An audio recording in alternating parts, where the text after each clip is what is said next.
3 a.m. at 5 matches, 4 losses, 1 draw thus far, and so we come to the final game of Sri Lanka's tour of New Zealand. Can they finally get a win? Not on their side, as usual, is form.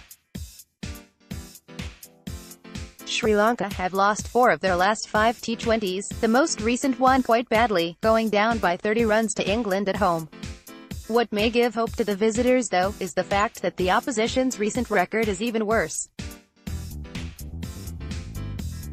New Zealand have lost each of their last 6 T20s, and 9 of their last 10, the caveat being that 5 of those losses came against Pakistan, who are currently the top-ranked T20 team. The hosts also find their ranks depleted for this match, with Kane Williamson and Trent Boult being rested, while Sri Lanka's tormentor from the Otis, James Neesham, is out through injury as well. As is often the case when cricket comes to Eden Park, the focus is on adapting to the ground's odd dimensions. Featuring some of the shortest straight boundaries in the game, bowlers can sometimes find this a punishing venue, particularly when they overpitch. When Sri Lanka were last here for a T20, in 2016, for example, Colin Munro walloped 7 sixes and a 4 in the space of 14 balls to bring up the second fastest international half-century in the format.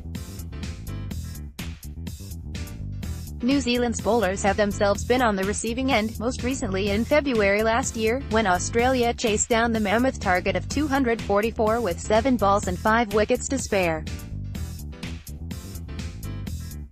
Form Guide New Zealand, LLLLL, completed matches, most recent first Sri Lanka, lean the spotlight. Generally one of the most reliable death bowlers around, Tim Southee's limited overs form has recently been on the wane. Although it is noticed that this slight decline has largely been observed, Southee's T20 returns have not been stellar either, particularly at Eden Park, where he has returned economy rates of 10.5, 12 and 11.75 in his last 3 outings. He had taken only 1 wicket across those games.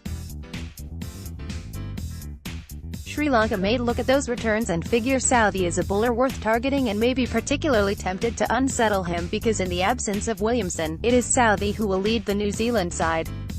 As good as Thisara Pereira's ODI batting has been over the past year, he has arguably been even better in T20s, where he averaged 40.42 with a strike rate of 178 in 2019. With him having hit perhaps the form of his life in the ODI series just past, Sri Lanka will want Thisara to face as many balls as possible in Auckland, so he can have time to settle at the crease before opening those powerful shoulders. Thisara usually bats at number 6 or lower, but given his exploits in New Zealand, he may serve Sri Lanka better from higher up the order.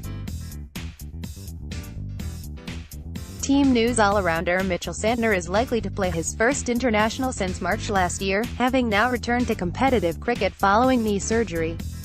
Apart from Southee, the remainder of the attack is difficult to predict, with Doug Bracewell, Ish Sodhi, Lockie Ferguson, Seth Rance, and the uncapped Scott Kuggeleijn all vying for 3 spots.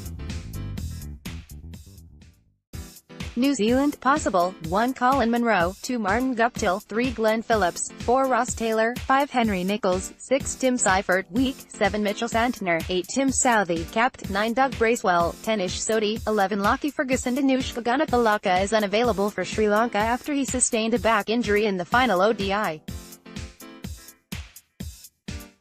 Kuzal Perera may open the innings in his stead.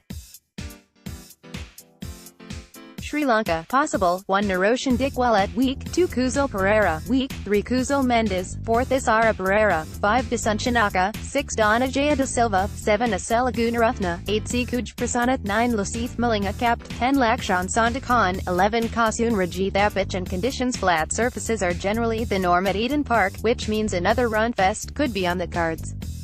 The weather is expected to be good for the duration of the match, with temperatures in the low 20 degrees range. Stats and trivia: last year Eden Park hosted the T20 International with the second highest run aggregate, with New Zealand and Australia scoring 488 runs between them, for the loss of only 11 wickets. Thisara Pereira has hit 3 50s in his last 4 T20 innings, all of them batting from no.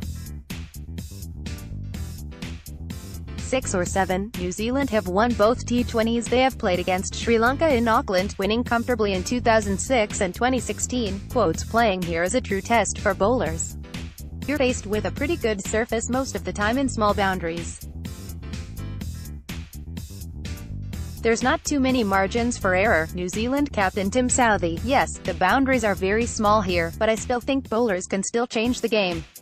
I have that experience. You have to execute your skills 90% perfectly at least. A Yorker is still a Yorker. Sri Lanka captain Malinga.